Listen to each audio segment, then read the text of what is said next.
Hoje a gente vai ter, bom, eu chamei, né, uma das minhas alunas para participar da live, vamos ver se ela vai aparecer aí realmente, que daí a gente vai conversar um pouquinho sobre o uso de metodologias ativas também nas ciências humanas. Porque o que acontece, gente?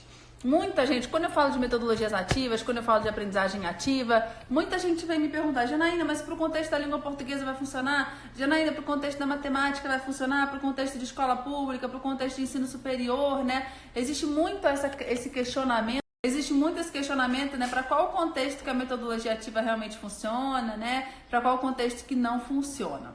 Então, assim, na verdade, na forma como eu acredito e defendo que esse processo de metodologia ativa ele precisa ser constituído, que é uma mudança de paradigma, uma mudança de comportamento, ele vale para qualquer contexto. Ele vale da educação infantil ao ensino superior, você vai conseguir implementar isso se você seguir aí esses passos necessários para a mudança do paradigma dominante na sua sala de aula. Qual que é o paradigma dominante, né? As mensagens que você passa para o seu aluno é uma mensagem de não envolvimento, né? Então, desde a forma como você organiza o ambiente da sala de aula, o que você está dizendo para o seu aluno indiretamente? Eu não quero que você se relacione, eu não quero que você se envolva, eu quero que você fique, eu não quero que vocês interajam, né? Por exemplo, se a gente organiza a sala, todas as fileiras, né, viradas para o professor. Quando a gente organiza a sala dessa maneira, existe uma mensagem direta e uma mensagem indireta que a gente está passando. A mensagem direta é: eu quero que vocês fiquem olhando para mim, nem todos os alunos conseguem se ver e nem todos os alunos conseguem se ouvir, tá? Essa é a mensagem direta. A mensagem direta é: eu não quero que haja interação. Mas aí, em determinado momento da sua aula expositiva, você vai e faz uma pergunta e ninguém responde. É o famoso cri-cri, ninguém participa, né? E aí, poxa, por quê? Mas a mensagem por trás que foi passada é uma mensagem de passividade, não é uma mensagem de interação e de envolvimento. Então, o aluno, na verdade, ele não está dentro da sala de aula sentindo vontade, né? Ou se sentindo propenso a interagir. Isso é uma coisa muito importante da gente levar em consideração. As mensagens indiretas que a gente passa dentro da sala de aula, tá? Porque essas mensagens indiretas, elas afetam, elas impactam na aprendizagem, tá bom? Beleza? Então as pessoas ficam me perguntando, né? Isso vale para ciências humanas, isso vale para ciências exatas? Essa transformação desse novo modelo de ensinar, ele vale para qualquer área do conhecimento, tá? Ele vale e também para qualquer nível educacional, como eu falei, da educação infantil ao ensino superior. O que é importante dentro desse processo, né? É você encontrar a sua forma autêntica e única de lecionar. É você encontrar dentro dos objetivos de aprendizagem que você tem para aquela turma e dentro dos contextos que aquela turma está envolvida, ou o perfil daquela turma, você conseguir desenhar estratégias pedagógicas que sejam apropriadas, tá? Então, por mais que a gente olhe às vezes para a nossa disciplina, para a área do conhecimento que a gente leciona, né? E acha que é uma área muito complexa, que é uma área talvez mais difícil do que as outras, né? A gente sempre olha para a nossa área do conhecimento e pensa: nossa, para aquela área é mais fácil do que para a minha, né? Por mais que a gente tenha a propensão a pensar nisso, porque a gente entra na sala de aula e a sala de aula é cheia de desafios, né? O que acontece, na verdade? O que a gente precisa é saber como colocar em prática a transformação, porque ela é possível para qualquer área, tá? Então, hoje eu vou convidar uma professora, que é uma aluna minha do curso de aprendizagem ativa na prática, ela já entrou aí, a Rutemara. Ela mora em Boa Vista, Roraima, e ela vai conversar um pouquinho com a gente sobre como ela aplica essa transformação na disciplina de História. Então, qual que é a minha ideia? Vocês refletirem que nas ciências humanas, assim como nas ciências exatas ou nas ciências biológicas, a transformação ela é possível. Só depende de você. Então, a Rutemara é uma professora que já foi premiada algumas vezes, né? É uma professora de excelência, de referência, reconhecida pela Fundação Lema como uma professora inovadora, e até uma coisa legal de falar que a Fundação Lema, né, tem diversos projetos na área de educação. Quando eu fui para a Universidade de Stanford, eu fui como bolsista do Centro Lema de Stanford. Então, assim, é uma instituição que tem tido essa preocupação, né, de dar o suporte na área educacional, o que é muito legal. E a professora Rutemara, ela já tinha, né, um desenvolvimento bom, resultados muito bons, e mesmo assim ela continua estudando, continua se dedicando, ela é aluna do curso de aprendizagem ativa na prática, e isso eu acho que é um ponto muito importante. A gente recebe reconhecimento, a gente ganha prêmios, mas a gente continua estudando. Essa é a grande característica do professor que realmente está pronto para ser professor. É não parar de estudar.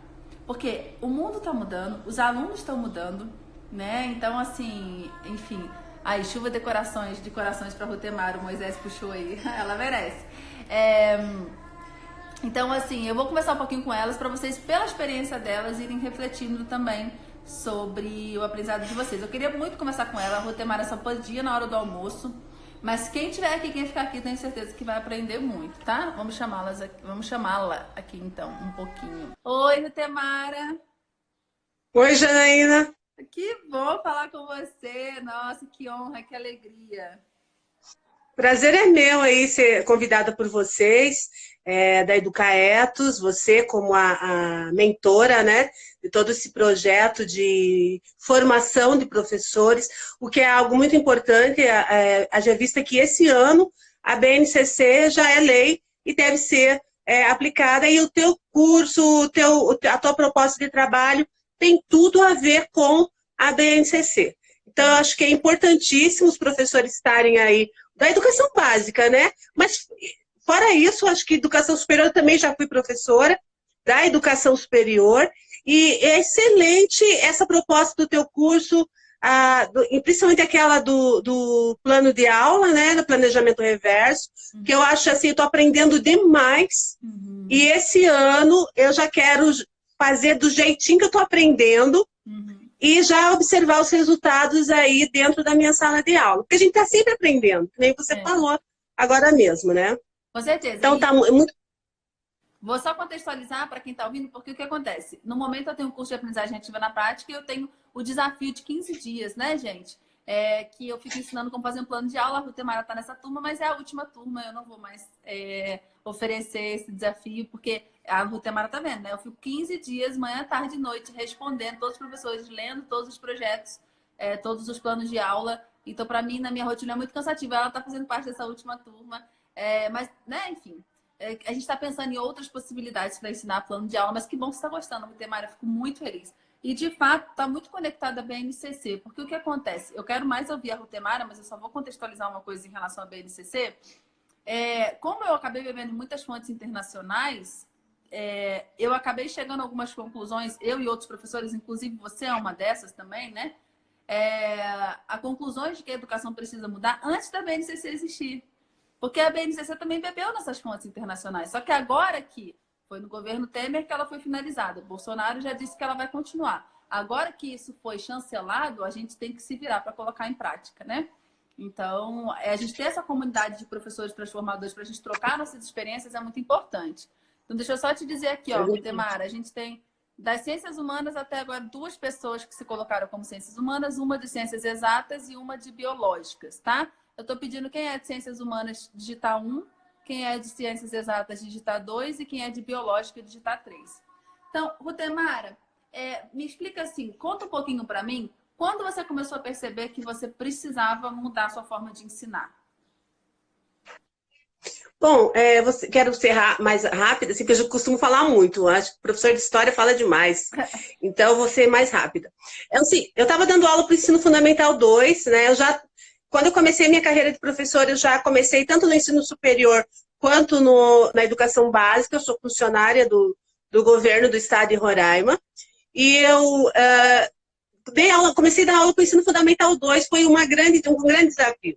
Eu já iniciei numa 5ª série, e essa 5ª série eu achava que eu ia encontrar uma turma assim, todo mundo sentado um atrás do outro, como eu aprendi, uma referência lá dos anos 80, né, e início da década de 90. Então, um aluno atrás do outro, todo mundo ali quietinho, esperando o professor falar. E, na verdade, os primeiros dias eu fui tendo um choque, porque não é mais o aluno do século XXI, não é mais o aluno do século XX. Então, eu não entendi ainda que o mundo tinha mudado. Mas a escola, e eu percebo isso depois de 18 anos na ativa, né, como professora, que a escola ainda é do século XIX. E nós, professores, ainda estamos exercendo um papel do século XIX. E isso não cabe mais hoje. Então, o que nós temos um aluno, a gente primeiro precisa pensar no aluno. Que aluno é esse que está na sala de aula? Então, a partir desse pensamento, nós também temos que direcionar as nossas ações para esse aluno. E aí eu fui percebendo ao longo do processo que não era do jeito que eu achava que era o correto. Eu precisava refletir a respeito do que estava acontecendo na sala de aula. E aí eu comecei, assim, teve um dia que eu estava, assim, sinceramente, eu tinha perdido já a esperança, porque eu tinha uma turma muito indisciplinada, eu tinha uma turma que era muito agitada, a indisciplina era grande, agora eu deixo bem claro, essa indisciplina não era contra a professora, porque os alunos eles eram muito afetivos e tal, mas eles estavam sempre conversando, eu não conseguia explicar, falar, e aí eu comecei a perceber que eu tinha que fazer alguma coisa nova. Ou eu fazia, ou eu não ia mais sentir prazer na minha profissão. Então, isso foi ali para o início dos anos 2010, né? Aliás, 2010 eu estava fazendo mestrado, eu estava no Rio, 2009, 2010, eu estava no meu mestrado. E também a partir do mestrado eu comecei a perceber o que os alunos queriam. E aí, nesse contexto inicial, depois do mestrado, é que eu tive essa reflexão que se eu não mudasse, eu ia morrer na praia. E aí eu comecei a falar assim, não, eu vou ter que inserir coisas que eles gostam, coisas que têm a ver com o que eles imaginam, ou com o que eles querem realmente também aprender. E eu fui observando dentro do conteúdo, currículo e tudo mais, e fui inserindo ações que foram fazendo com que eles me surpreendessem. Porque o interessante da nossa profissão é que o aluno, ele surpreenda você. Porque isso também dá prazer de você levantar todo dia e ir para a tua sala de aula. Eu gosto da sala de aula, meu negócio é sala de aula. Então, quando eu comecei a mudar as minhas aulas, a mudar a perspectiva, não foco em mim, mas no aluno, é que eu fui tendo essa ideia, esse viés assim, de sucesso com o meu aluno. Porque antes de ter o sucesso profissional, meu sucesso profissional depende dele. Então, foi essa ideia de que o aluno, ele é o protagonista ali na sala. E que é para ele que as minhas ações devem ser dirigidas. Acho que é mais basicamente essa ideia que eu tive, que eu comecei a perceber dentro de uma reflexão a respeito da minha sala de aula. Muito legal, porque aí você falou alguns pontos importantes, né? Conhecer que aluno é esse hoje, que tem aí hoje, né? Porque muitos professores, eu até falei já disso antes, um dos grandes problemas para mim dentro da educação é a questão da expectativa. E a expectativa que o professor estabelece sobre como o aluno dele deveria ser. Então, o professor cria na cabeça dele que o aluno deveria vir com uma base, deveria gostar de ler, deveria ser comportado, alinhado, participativo, né? Tem toda essa expectativa, mas o professor mesmo, ele não tem a expectativa de pensar e de repensar a sua própria prática, né? Qual que será que né? O que esse aluno espera de um professor? Né? Ele mesmo não está disposto a pensar como é que ele deveria ser para o aluno, mas ele tem todo aquilo traçado na cabeça dele sobre como o aluno deveria ser. E, na verdade, nesse mundo de transformação, os alunos, eles são muito diferentes. Por que são muito diferentes? Porque eles estão tendo acesso a coisas que antes os alunos não tinham. Eu já contei isso aqui uma vez e eu vou retomar isso aqui nesse momento. Aconteceu comigo na escola que eu sou diretora, de uma criança do 2º ano, que a gente descobriu que estava vendo vídeos de sexo na internet. Ele não estava ouvindo falar sobre sexo. Ele ouviu uma palavra, ele não viu uma foto, ele estava vendo vídeos. Olha que coisa intensa. É essa geração que a gente está lidando. Geração que tem acesso à informação de uma forma muito diferente. E se a gente não se profissionaliza para lidar com essa geração, dificilmente a gente vai conseguir educá-los. Então a gente precisa entender. Hoje é um mundo com excesso de informações não filtradas, fake news, o mundo das máquinas e um monte de outras coisas, né, que a gente tem que se movimentar para a gente conseguir ensinar. Então essa pergunta de que aluno é esse, ela é fundamental. A gente vai se deparar com isso, né? E aí, quando você fala, Rutemara, que você já tinha perdido a esperança, né? A turma indisciplinada, não é que eles não eram afetuosos com você, mas eles não tinham limite dentro da sala de aula. A sala de aula não tinha a ordem necessária para, né, o processo educativo acontecer. Isso acontece com muitos professores, talvez com a maioria que esteja aqui. Isso é normal, mas não precisa ser. existem formas da gente fazer com que isso não seja normal, né? E aí, se você puder contar pra gente em termos práticos, ó, nesse momento a gente catalogou aqui que a gente tem 5 pessoas das ciências humanas, 2 das exatas e uma da biológica. Me fala em termos práticos, uma coisa que, né, você como professora de ciências humanas, você não fazia, mas que você começou a fazer e que deu essa virada. Bom, eu costumava usar muito livro didático, que é uma prática muito comum, e também é bastante confortável para os professores usarem o livro didático. Eu, particularmente, gosto do livro didático, a gente faz escolhas no começo do ano e tal do livro, mas enfim, o aluno ele tinha que dominar ali um conteúdo.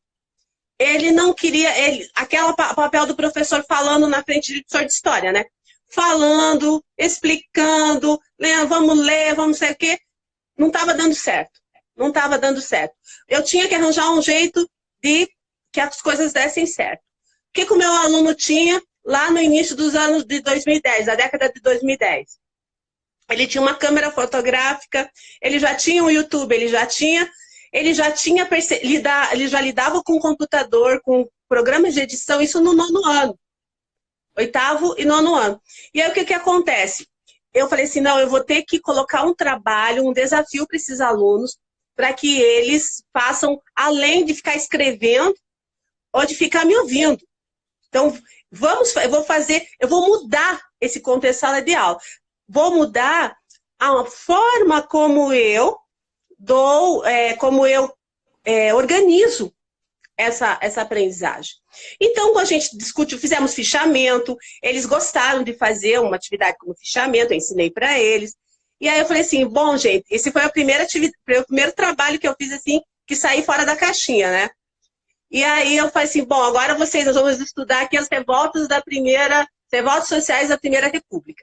Então, vamos dividir em grupos, aí, quando o negócio é dividir em grupos, já gostam, né? Ainda mais esses adolescentes que estão ali numa fase muito assim, energética, são cheios de energia. E aí dividir em grupos, cada grupo pegou uma revolta, eu falei, agora vocês vão transformar essas revoltas em imagens e texto. Vocês vão juntar imagem, texto e áudio. E aí eu fui ensinar para eles, a gente foi trabalhar, ver exemplos e tal. E aí cada um pegou um grupo, cada grupo pegou a revolta da vacina, a revolta da chibata e tal. E aí, eu falei assim, nós vamos fazer um grande acontecimento aqui na escola, vai ter o júri vai escolher os melhores e tal. Vocês podem fazer teatro, vocês vão ficar, cada grupo vai ficar com uma responsabilidade de mostrar uma das revoltas através do vídeo. Como vocês vão fazer isso? Aqui estão os exemplos, vocês que vão escolher. E aí, eles fizeram e foram. E no dia de apresentação, eles iam me mostrando, claro, para eu acompanhar o processo, porque eu tinha que dar as dicas, eu tinha que ajudar eles nessa organização das ideias. E daí, só que no final, eles não quiseram me mostrar. No dia da apresentação, eles estavam eufóricos, apresentando seus trabalhos, e eu vou dizer para vocês, todos que estão aí assistindo, realmente isso me surpreendeu. Foi a primeira vez que eu me surpreendi e tive a exata noção de que os alunos podem superar as expectativas dos professores. E eles mostraram trabalhos belíssimos. Esse trabalho, ele inclusive foi premiado no 8º Prêmio Professores do Brasil, porque assim, o aluno me fala de uma revolta da vacina e me coloca uma música do Legião Urbana, que país é esse? Então, olha a percepção dele, ele coloca uma revolta ali do início de 1900, da década de 1910 ali, e ele vai e pega uma música do Renato Russo dos anos 80, que país é esse? Para contextualizar as imagens que ele captou na internet da revolta da vacina, contando um pouco da história através dos caracteres que ele coloca, e faz esse vídeo colocando uma música do Renato Russo. Então, quer dizer, olha como ele consegue captar, e a aprendizagem dele faz com que ele contextualize isso para o nosso tempo, para uma música que são músicas assim, que já são clássicos dos anos 80, mas que retratam o país, fazendo essa contextualização. Então, assim, para mim isso foi incrível, e até hoje eu acho esse trabalho incrível, porque foi a partir daí que eu vi que a minha prática era fundamental também na questão da indisciplina. Porque a indisciplina muito vem das aulas monótonas e no contexto do século XIX, que a gente continua dando. Então, quer dizer, eu acredito que a prática na sala de aula, a mudança de percepção, você organizar uma aula bem, assim, como é que eu vou dizer, dinâmica, não que a expositiva não seja importante, ela é ainda, mas você inserir novos elementos, pensando em quem é esse teu aluno, eu acho que faz toda a diferença na disciplina. E eles vão se engajar, né? Como você mostrou, ainda superar a expectativa, né? Você falou algumas coisas que eu gostaria de comentar. Inclusive, Rotemar, achei incrível todo esse seu relato, muito legal essa atividade, merece realmente ter sido premiada. Você falou da questão do livro didático, né? Professores de apostilamento, né? Professores que ficam ali no livro didático, na apostila, presos àquilo e não conseguem expandir, e aí o ensino realmente se torna muito monótono, né? Isso, dentro até do texto que a gente está estudando, né, no curso de plano de aula, ele chama de o pecado capital da educação. É um dos pecados capitais da educação, essa questão do livro didático. Eu tenho que fazer o que está no livro didático, eu tenho que passar o livro didático inteiro. Eu tenho um artigo que vocês podem procurar no meu LinkedIn ou no meu blog, no site da Educaetos, que eu falo sobre a futilidade de tentar ensinar tudo. Isso é algo muito fútil, porque é impossível ensinar tudo. Isso é inspirado num artigo em inglês que tem um nome também, eu aportuguesei, o título não foi criado por mim. Eu li o artigo, ele me inspirou a escrever. E eu menciono lá isso também. E aí, essa coisa da gente querer, não, eu tenho que falar, passar tudo. E na verdade isso é uma futilidade, porque você está passando nada. Porque se o aluno não aprofunda, não desenvolve um projeto, não reflete sobre aquilo, ele não está aprendendo nada. Então, o que você está fazendo? Na verdade, você está fazendo algo por seu ego. Olha, eu passei tudo, hein? Ó, dá o checklist. Só que tudo foi passado em sala de aula. Mas o aluno vai na prova, ele não vai bem. O aluno no semestre seguinte ou no ano seguinte esquece tudo que você passou. Então, será que você pode realmente fazer o check que você fez tudo como tinha que ser feito? Será que você pode? Entende? Então, e aí eu coloco, na verdade, o meu título ele é abrasileirado, vamos dizer assim, porque eu pego o título dele, que é a futilidade de tentar ensinar tudo, e eu complemento, e não ensinar a perguntar. Porque a gente quer passar tanto conteúdo que a gente não está ouvindo o que os alunos têm para saber, o que eles querem saber do mundo. Aí a gente fica lá respondendo um monte de perguntas que não foram feitas, né? E os alunos não se engajam, eles não querem. E quando você colocou um projeto, quando você envolveu eles dentro de algo diferente, eles fizeram muito bem, né? Aí você comentou, Rutemara, sobre a divisão em grupo. Então você saiu daquele movimento de aula expositiva, colocou eles para trabalharem uns com os outros. Isso tem a ver com o que eu comecei a falar no início da live, né? Você promoveu a interação e eles se envolveram. A gente trabalha em grupo. É uma coisa humana, a gente gosta de conviver com outras pessoas, a gente só não quer ficar ali parado ouvindo, né? A gente não quer ficar ali parado ouvindo só a professora, a gente quer ouvir os nossos colegas, a gente quer falar, a gente quer compartilhar, né? Você envolveu a comunidade escolar. Isso é muito legal. Você foi lá, envolveu a escola toda, você fez um evento. Isso a gente pode fazer na universidade, gente. Eu fiz alguns... Olha, na faculdade, eu fiz um jogo noturno. Eu organizei... Olha, movimentei a universidade inteira, desde a segurança, enfim, a coordenação. A Sara, que eu acho que ela foi minha aluna, ela participou desse jogo noturno. Se ela tiver, ela pode falar. Para fazer um caça ao tesouro. O caça ao tesouro, assim, como se fosse caça ao tesouro, mas era a disciplina de climatologia. Eles tinham que ganhar insígnias, e a cada insígnia eles ganhavam a partir de uma resposta correta, de um determinado desafio que eles encontravam, enfim. E foi muito legal. E aí teve uma premiação, a gente jantou, comeu, lanchou na madrugada, fez uma fogueira e viu o sol nascer dentro da universidade, algo que nunca tinha acontecido. Então, a gente pode inventar isso no espaço da universidade, no espaço da escola. Outra coisa, você colocou para eles fazerem múltiplas formas de apresentação, teatro, música, né? Outras linguagens. Isso é muito legal. Além disso, né, a questão do júri. Gente, a ideia do júri é muito boa. Ela botou algumas pessoas para serem como se fosse uma banca avaliadora dos trabalhos. As crianças, os jovens, os adultos, a gente... Quando a gente sabe que a gente vai ser submetido a uma avaliação de outras pessoas que não só a professora, a gente se dedica muito mais, a gente se empenha muito mais. É uma pequena estratégia que você faz que gera um movimento incrível. É disso que eu costumo falar aqui na Educaetos. As pequenas coisas que a gente pode fazer para modificar totalmente o mindset e ter um efeito muito bom, tá? E é isso que você falou, que os alunos podem superar as expectativas. Isso, nossa, fantástico, muito bom. Rutemara, eu, assim, fico muito feliz de escutar.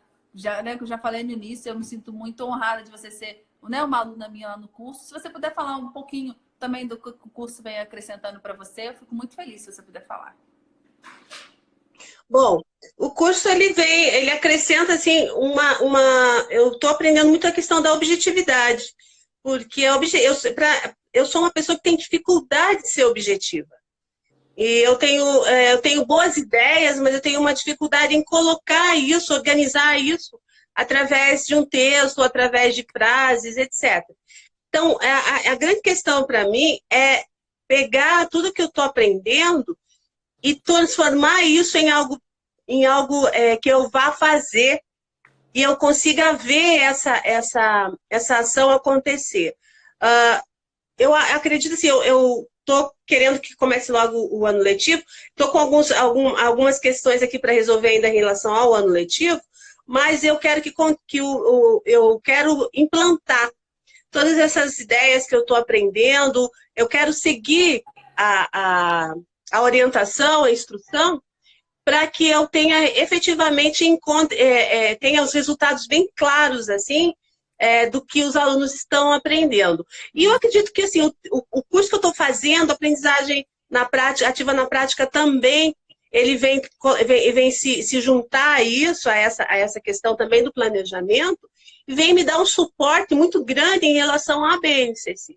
O que eu percebi é que a forma como você organiza toda essa aprendizagem dos nós alunos tem tudo a ver com a educação básica, né?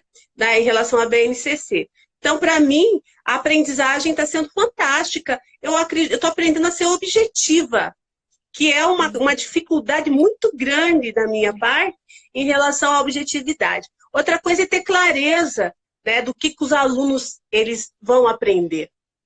Não é uma coisa solta. Então, eu tenho que pensar primeiro de forma objetiva, ter essa clareza do que os alunos vão aprender e desenvolver todo o processo para que ele atinja esses objetivos de aprendizagem, que na verdade é a aprendizagem fundamental ali dentro daquela disciplina que eu me proponho ali na educação básica. Mas eu acredito que para tudo, o curso ele não está relacionado só a mim, só profissionalmente. Eu acho que, de forma geral, na minha vida também, pensar essa questão da objetividade, da fala mesmo, ser mais objetiva também. Eu estou, assim, amando participar e espero, assim, grandes mudanças na minha carreira, aumentando ainda essa minha expectativa para melhorar ainda mais como professor. Esse é o meu objetivo, na verdade.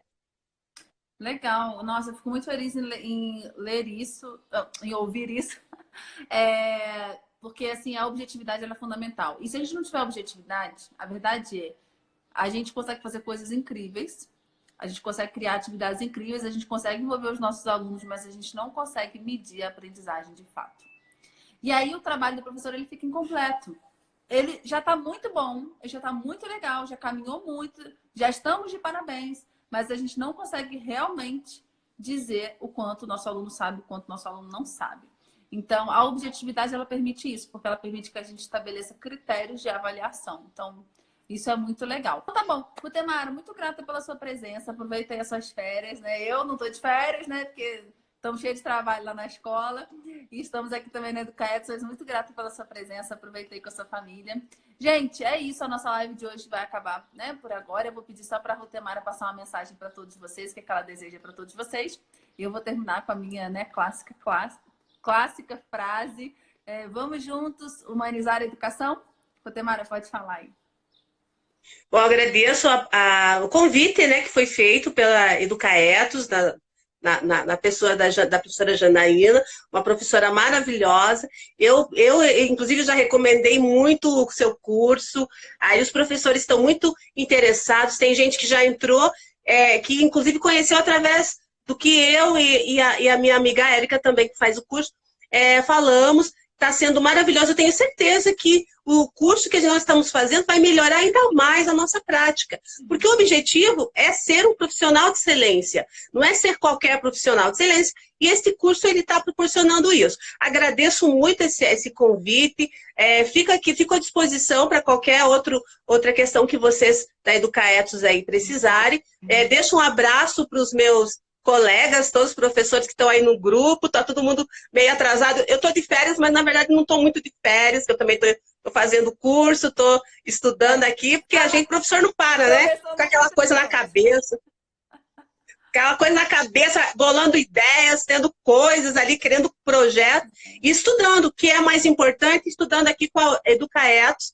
Muito obrigada, um abraço para todo mundo que está aí assistindo, e eu espero todo mundo lá, cumprindo os desafios, e no curso Aprendizagem Ativa lá no Hotmart, lá no canal da Hotmart, fazendo o curso, que é excelente, e eu recomendo para todo mundo. Um beijo, um abraço, boas férias para todo mundo, e a gente se vê por aí. A gente se vê. Tchau, gente. Até mais, então.